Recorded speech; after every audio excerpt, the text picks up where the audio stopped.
काय झालं हे? आणि तो आता इथून पळून गेला तो कोण होता? मला नाही माहिती. ही अशी अवस्था करून तो गेला का इथून? कोण होता तो? मला नाही माहिती कोण होता तो. मी त्याला ओळखत नाही. माझा त्याच्याशी काही संबंध नाही.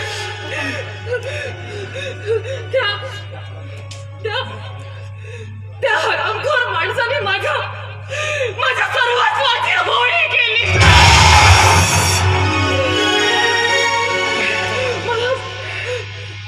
मला माझ्याच आयुष्यातून उठवून टाकलं. सुधा, तू हे काय बोलतेस? काय बोलतेस?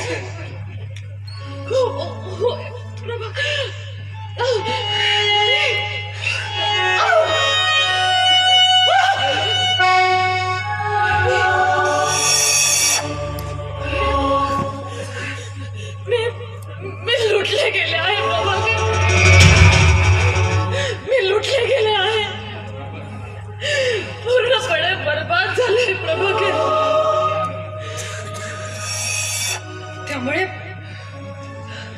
त्यामुळे जगण्याचा आता मला काही अधिकार नाही. आता आत्महत्या केल्याशिवाय माझ्याकडे दुसरा कुठला पर्याय नाही. काय बोलतेस तू? काय बोलतेस मूर्खासारखं? अगं त्या नराधमासाठी आत्महत्या करणार आहेस? कोण कुठला तो हरामखोर इथे येतो काय? तुझी इज्जत लुटतो काय आणि तू पळून जातो काय? त्या नराधमासाठी तू स्वतःचं जीवन संपवणार आहेस?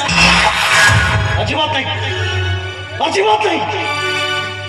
आणि तुला काय वाटतं का माणसाने स्वतःचा जीव संपवून टाकला म्हणून या समाजात आपल्या भोवती फिरणारे प्रश्न तिथे संपून जातात?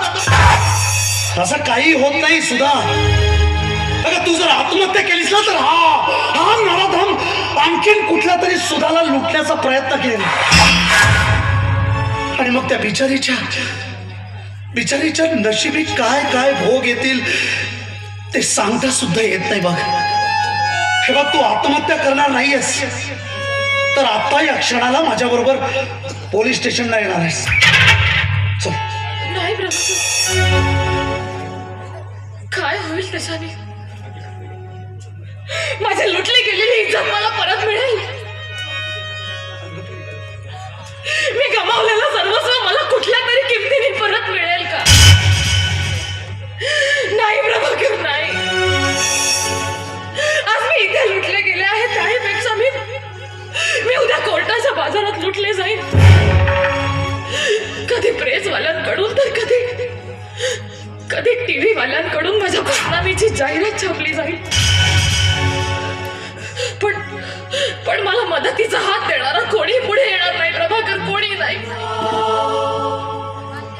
तर म्हणेल की तू इतिहास विसरतेस.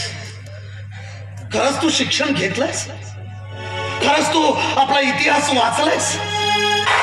नाही सुद्धा नाही. तू विसरतेस त्या सीतेला, तू विसरतेस त्या जिजामातेला, अगं तू विसरतेस त्या सावित्रीबाई फुलेला, आणि तू विसरतेस या कलियुगातल्या त्या किरण बेदीला.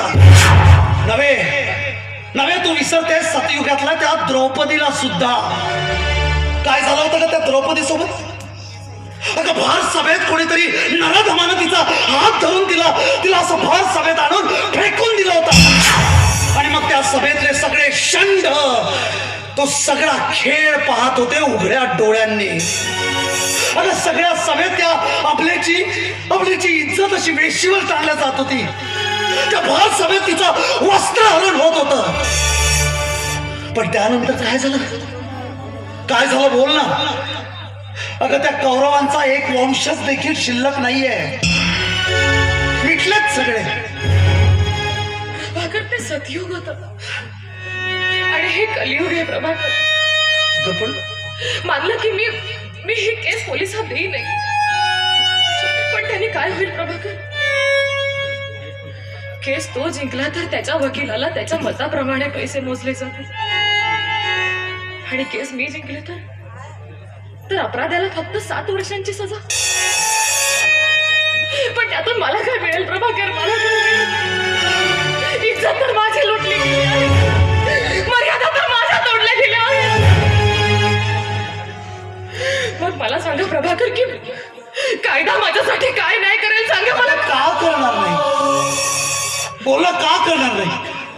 आपली न्याय व्यवस्था तेवढी सक्षम आहे.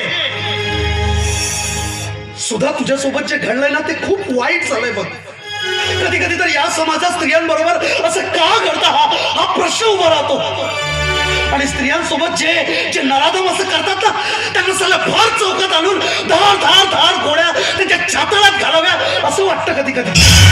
त्या इराण, कुवेत, अरब सारखे कायदे आपल्या इथं का लागू होत नाही हे सुद्धा वाटतं. पण आपण एक भारतीय आहोत आणि आपल्या न्याय व्यवस्थेवर पूर्ण विश्वास असला पाहिजे. हे बघ, हा कायदा तुला नक्की न्याय मिळवून देईल, माझा विश्वास आहे. पण त्यानंतर माझं काय प्रभाकर? माझं काय सांगा ना. माझा माथी लागलेला हा बलात्काराचा कलंक घेऊन मी आयुष्यभर जगू शकेन? नाही प्रभाकर, नाही. प्रभाकर, अहो अग्नी परीक्षेनंतरही सीतेला माफ केलं गेलं नाही. तिथे मी तर एक साधारण स्त्री आहे ना. पण तू असं का समजतेस सुद्धा? मला सांग, त्या झाडावर उमललेल्या कळीला कोणी जर आपल्या पायदळी तुडवलं, हा काय त्या कळीचा दोष असतो? पण हा समाज तर त्या कळीलाच दोषी ठरवतो प्रभाकर. समाज म्हणतो उमलायचंच होतं तर मग चेहऱ्यावर सौंदर्याची झालर घेऊन का उमललीस? ती उमलली हाच त्या कळीचा दोष आहे प्रभाकर. एकदा लुटली गेलेली स्त्री, एकदा अब्रू गेलेली स्त्री ही झाडावरून गळून गेलेल्या पानासारखी असते. मग नियती तिला जिथे घेऊन जाईल तिथे तिला जावंच लागतं प्रभाकर.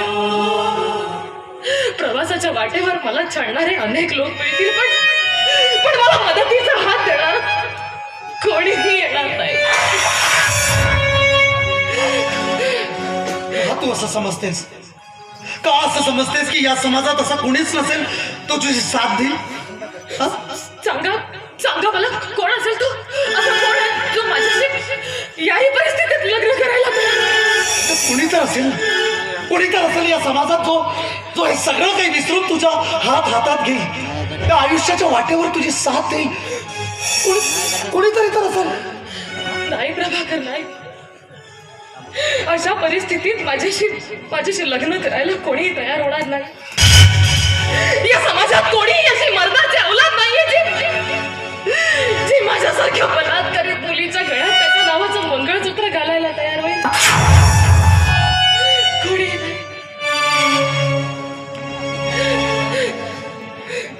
सांगा मला, कोण असेल तो? असेल कोणी असं? समजा तो पुरुष मी असलो तर?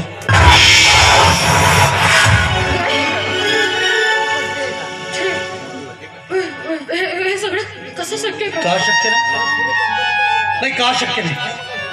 हे सगळं काही विसरून मी तुझा स्वीकार करायला तयार आहे, तर मग हे का शक्य नाही? हे बघ, त्या परमेश्वराच्या साक्षीनं तुझ्या या कपाळी कुंकू भरायला तयार आहे, मग हे का शक्य नाही? पण मी जाणून बसून तुमच्या आयुष्याशी खेळायला तयार नाही. पण असं काहीच होणार नाहीये. तू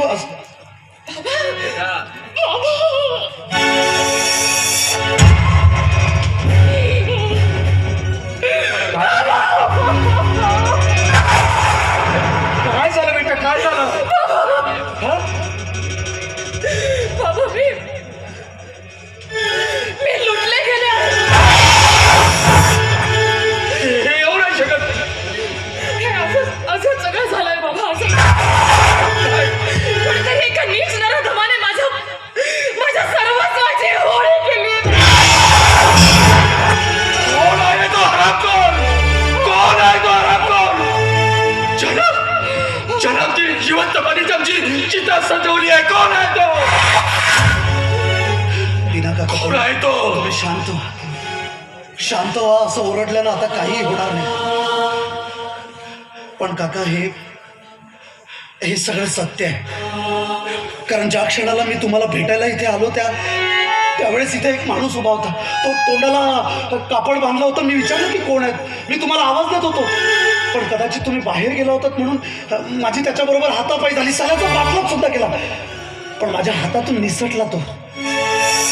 आणि परत आलो तर बघितलं सुधासोबत हे सगळं काही घडलं होतं बघ. पण हो काका, मी तुम्हाला वचन द्यायला तयार आहे की मी सुधाचा स्वीकार करेल.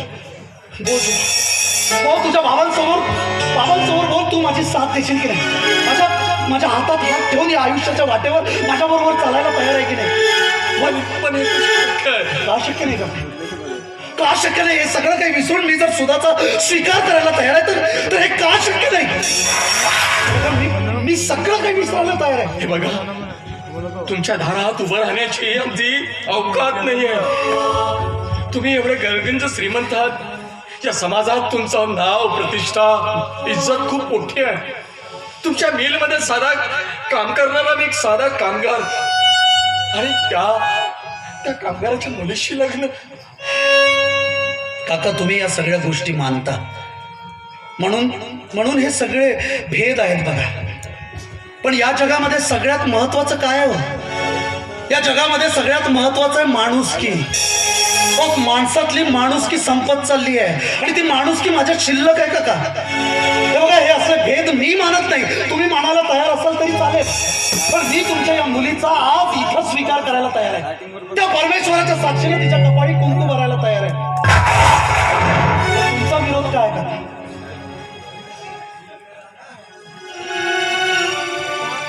अशी जर तुमची इच्छा असेल तर मी तुमची इच्छा मोडणार नाही. पण त्यातही माझी एक अट आहे प्रकाश. अट? आता आणखीन कुठली अट? हेच की लग्नाआधी माझ्या बरोबर काय घडलं, मी काय कमावलं याबद्दल तुम्ही मला कधी एका शब्दाने विचारणार नाही. विसरलो. समजा जे तुझ्यासोबत इथे आज घडलं ते सगळं इथेच विसरलो. मग तर देशील माझी साथ? देशील माझ्या हातात हात? नाही, अशी जर तुमची इच्छा असेल तर मी तुमच्याशी लग्न करायला तयार आहे.